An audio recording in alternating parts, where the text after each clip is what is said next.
Stop advocating the doomsday cult fear porn narrative of global warming and climate change, which did inspire both shooters, not just the leftist Dayton, Ohio shooter, but also the El Paso shooter. They were both motivated by leftist propaganda about global warming and how the world is ending and how we need to reduce the population to save the planet. It's bullshit, and it is inspiring murders now. And I'm not going to listen to this when Elizabeth Warren comes out and says, oh, white nationalism killed these people. It's your fault, Liz. He was going to vote for you. He agreed with everything that you say. So where are we at? What do we do now?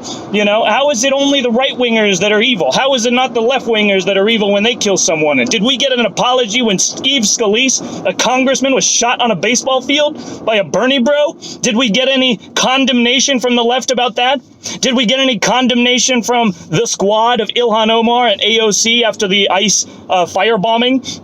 Right? No, we got celebration. We got them ecstatic about violence. They love violence. They worship death.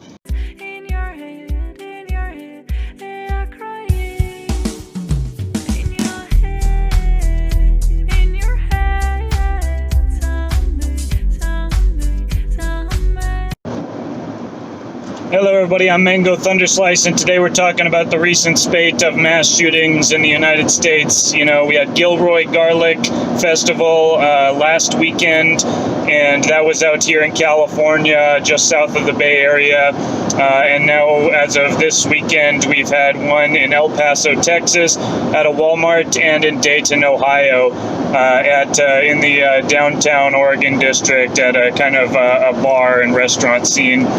So it's very sad right out of the gate. I mean, it's very, very messed up. The Dayton, Ohio shooter, one of the people he shot was his own sister. Like, how is that even possible? And was that deliberate?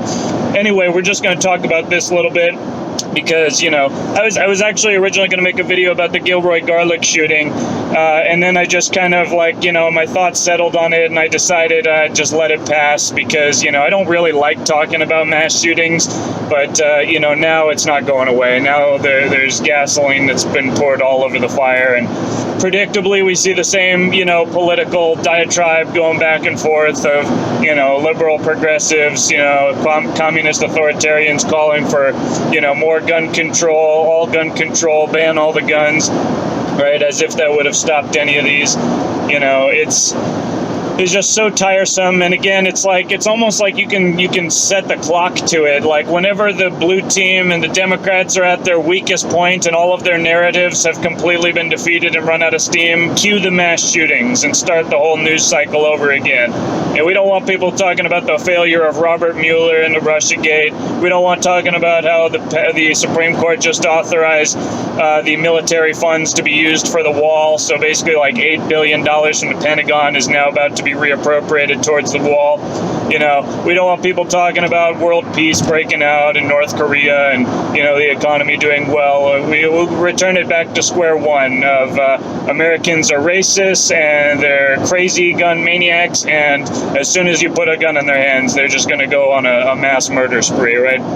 It's a part of the general caricature of people who, you know, don't understand this country or the people that live in it, and assume that anything that disagrees with their communist program is racist and white supremacist. And of course, I've done multiple videos on that.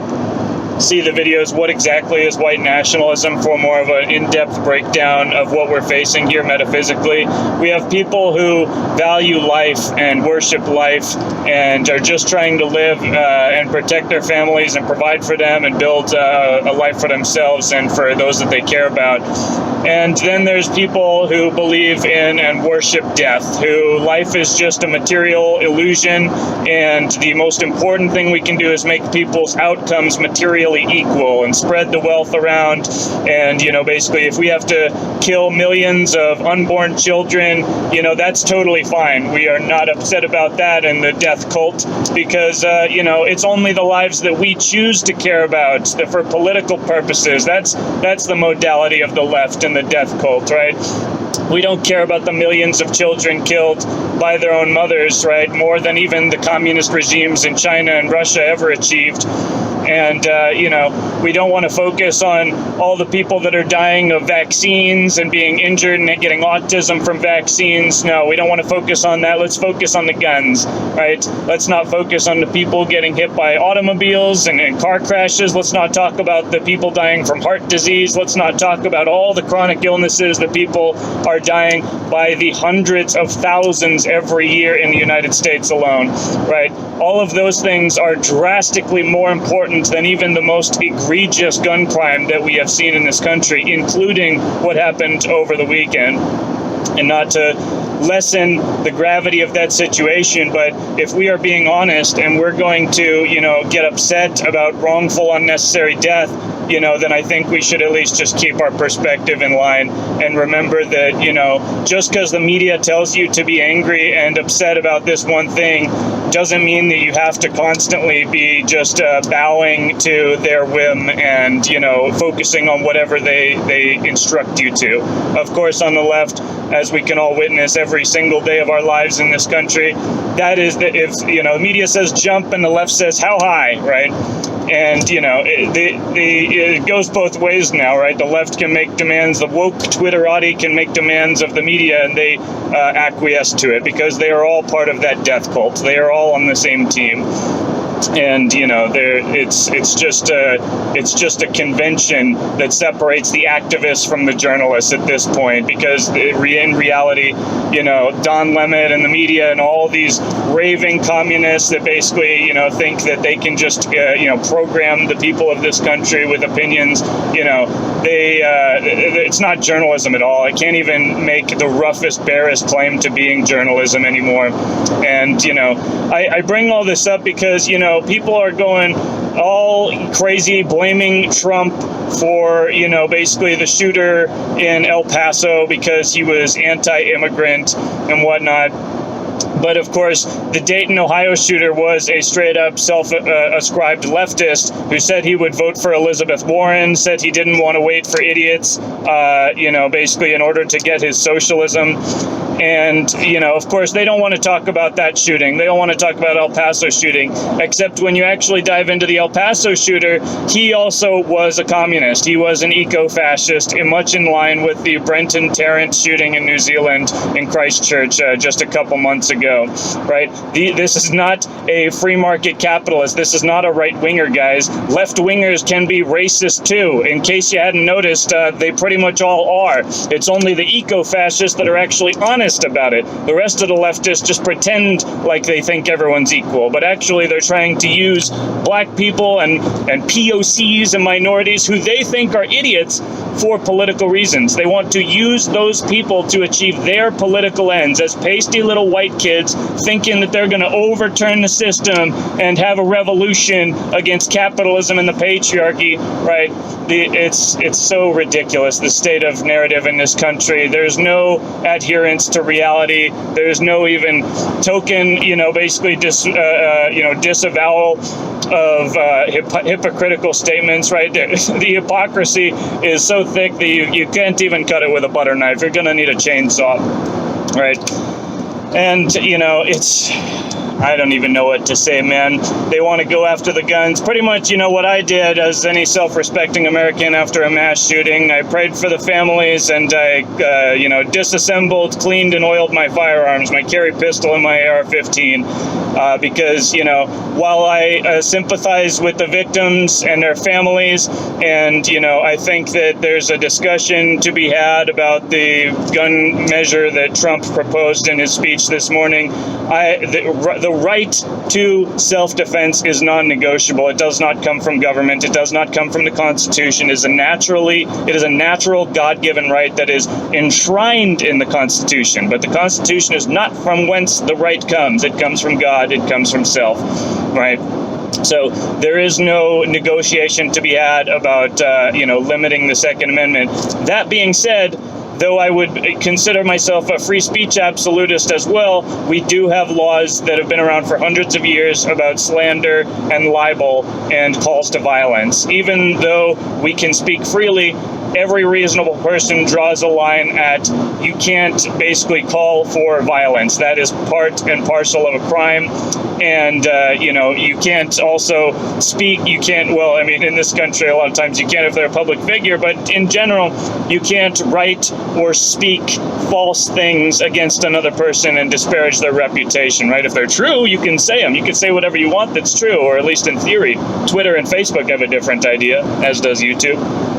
Right, but and I would consider I'm very dubious of aspects of what Trump proposed, which he called the red flag legislation, which is basically, as I understand it, if police or a family member it believes that you are a threat, believes that a person is a threat to their community, and they are armed, and they think that this is a situation that needs to be addressed, otherwise people could get hurt, they can essentially file a report or a claim with the court, and basically have the file to have the weapons removed by the police. And I definitely would not leap into that willy-nilly. I think that I will say that there should be a mechanism for those genuinely dangerous maniac cases that have been identified and where people are already, basically like, this guy's a mass shooter, this guy's going to shoot up a school. Like, the Parkland shooting, 26 times the police went to the kid's home. He was reported to the police and nothing was done. So again, just quick sidebar, these gun control advocates, they're suggesting that you don't have a right to protect yourself and your family. That not only should you wait on the police, you should wait on the incompetent police who will, sit outside of the school like a fat tub of lard, pretending to be a valiant, heroic figure, right? And they'll take, a half hour to respond, right? They won't prevent anything, and even as a response, they don't respond. And so these are the people that they want you to be, just sacrificing your rights to be dependent on. And I vote no on that one, in case you didn't know. But, so they want people to be dependent on the police. They, even when people report the potential school shooter to the police, they don't do anything. So my point is that there should be a mechanism to address those situations that actually should be addressed. I'm not going to deny at all that there are actually genuinely dangerous people in this country, and it probably would be better to disarm them. And again, if there's no guiding cause to make that happen, then I would say no. And again, a family member sounds like it's, a family member, but, I've got crazy communist-leaning people in my family, and they know that I've got guns. I'm not 100% certain that, all of them will stay sane enough throughout this whole apocalypse process to not report me or whatnot, but there has to be an appeals process, right? It can't just be like, Stalingrad, or report your neighbor, right? There has to be, somebody can't just make a claim against me, even if it's a police officer, even if it's my family member. There has to be a means of me to address my accuser and present the case that I am, a good, upstanding citizen, right? And I would furthermore suggest that this power not be given to the cities and not be given to the states. I think this should reside firmly at the county level. Of course, every state is going to be different, most likely, but I believe that at the county level, that's the most, responsible level of governance. At least in California here, it's the county that issues my concealed carry permit, and it's the county that has the power to take it away if I were to be found in breach of the rules that come along with that responsibility. Right? I think that, basically those same people, if we're going to go down this route, those would be the ones that should be tasked with reviewing any firearms removal claims or whatnot. That's just my take on it. Again, even with those qualifications, it's not necessarily a measure I would automatically support. I would be very dubious of any legislation like this because the potential for abuse is massive. If anybody can report anybody, they're crazy, right? You're going to have all these communists is literally just reporting every single person on the internet that they can identify who has guns, and it will be abused. And again, if this is at the federal level, Trump's president now, but wait till he isn't, right? There will be another Democrat president sometime in this history, unfortunately. And I don't want that power to be anywhere near the federal government, right? Same thing with the cities. I don't trust Chicago. I don't trust LA. I don't trust San Francisco. I don't trust Denver. I don't trust Dayton. I don't trust El Paso. I don't trust any of the municipalities. That's the nexus of corruption in all these places. If you look at the actual gun statistics in rural America, out in the country, it's literally the safest places on earth. The murder rate is so low, you literally have to go to the middle of Siberia to, reach anything similar. And even in Siberia, you might get gored by an elk. Who knows? Non-human murder. Right, but but it's only in the cities where we have these high murder rates, and it skews the national level and makes it seem like America is so dangerous. But seriously, it's only dangerous at all if you're in the cities. If you're out in the country, ain't nobody killing nobody, right? And so it's again, in order to establish the benefit of any gun control measure, we would have to establish that the current regime is harming more people than it's helping, which is unprovable because we can show basically anywhere from a few 100,000 per year to up to 2 to 4 million per year. The data is kind of a little bit all over the place at the point, but low bound hundreds of thousands of defensive uses of firearms, which do not always result in the discharge of the firearm. A lot of times, if you just brandish a weapon in a mugging or situation like that, the attacker or the mugger will flee, right? But and when we look at those statistics, we see that for every one person that is killed with a gun, which again, almost all those are gang murders in the inner cities and have nothing at all to do with, just random gun violence, right? It's drug wars. They basically, for every one person that's getting murdered with a firearm, you have, anywhere from 100 to 1,000 to 10,000 who are being saved by the presence of firearms, for concealed carry holders, or for other places like open carry states where people can just, carry openly. And, in Texas, even with the amount of people that were injured and shot and unfortunately lost their life, the attacker was taken down, at least what they report, within 60 seconds. Okay, welcome to Texas, right? And it's incredible to think that he was able to do so much damage in less than a minute of activity, if the more that we have open carry, the more that guy at the end of the milk aisle is able to respond effectively to the situation like these whenever they come up, right? We don't have to wait even if it's a minute for the police, that's pretty quick. Usually it's not that quick. It's usually a lot more. Right? I'd rather have the ability to respond to the situation myself. I'd rather have the guy at the end of the milk aisle be able to defend us. I'd rather have as many people as possible in our society who are law-abiding, good citizens to be armed and ready to respond to protect life wherever they see fit. And, basically, if you were to look at those statistics, the numbers of people who are CCW permit holders, and the violence that they supposedly commit, the number is zero. Okay, the number is zero. There are no people in the country who are lawful permitted concealed carry holders that are killing people. Because if you were going to kill someone, you would not put a target on your back like that and register your gun with the state and tell them I'm the one who's carrying all the time, right? The people who do that are the people who intend to use the weapon responsibly, and only in necessary situations to protect themselves, their family, and, in certain situations, others who they have the ability to protect. And I am very grateful for that right. I will never surrender it. And none of these events, no matter, even if there were 25 more mass shootings tomorrow, I would not budge 1 inch on the right to arm myself and exercise my right to the Second Amendment. But again, we can talk about Trump's red flag law. I think, decentralized, put in the hands of the county, have plenty of counterbalances and an appeals process. It's not necessarily a bad idea, okay? I'm going to be open-minded. I'm going to consider things as they are, basically. And, there are certain common sense rules, as much as I hate that terminology from people who say it, because inevitably they're also, behind their milquetoast little words and Grima worm-tongue speech, they want a full gun ban. They hate guns. They don't like people who arm themselves. They see them as dangerous, and they would advocate for a full gun ban as soon as it is politically palatable. And of course, if we get a blue team communist in the White House, of course, we move much closer to that eventuality. But for now, thank God we've got Trump as president.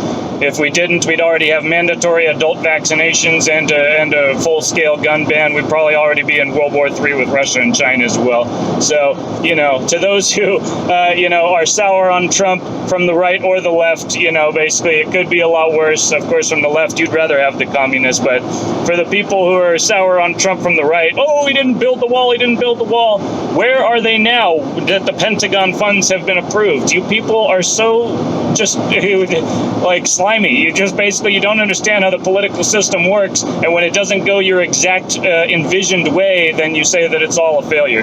Again, I've been very sour on the political system, but in the case of Trump and the wall, give the man time. He's dealing with a hostile system, and the Ninth Circuit Court, which miraculously was finally overturned, the same that I and Styx, Hexenhammer and those who are supportive of Trump and realistic about the situation he's dealing with have predicted that inevitably what he will try to do on the border will be challenged by the Ninth Circuit, and once it gets to the Supreme Court, it'll be overturned in the president's favor and in the favor of us law-abiding, life-serving and worshiping people of the country, right?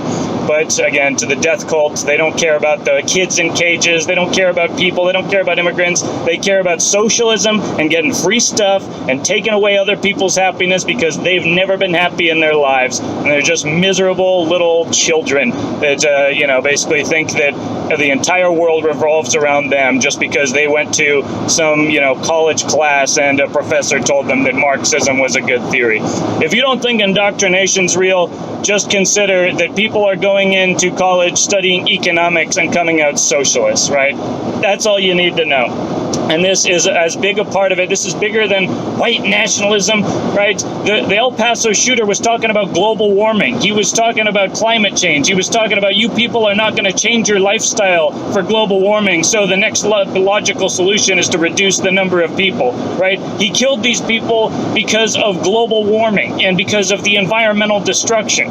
He did not kill them because they were immigrants. Again, the leftist mentality and philosophy is a zero-sum game. I can only gain of that which is taken from another. This is what they believe about the rich. The rich only got rich by stealing from the poor. It's completely fallacious. It does not make sense. It does not hold water. It is not true. But of course, they repeat it infinitely until people believe it and just accept it. Well, if they're saying it so often and all these people in my university are saying it, then, it must be true. But it's a lie, and it's always been a lie. It always will be a lie. And for those of us with brain cells that are still firing, we can tell the truth from lies quite easily. But for those TV watching, brainwashed, liberal, progressive communists, to them, they don't know the difference. They don't know what reality is anymore. They still think Russia hacked the election and all this conspiratard nonsense.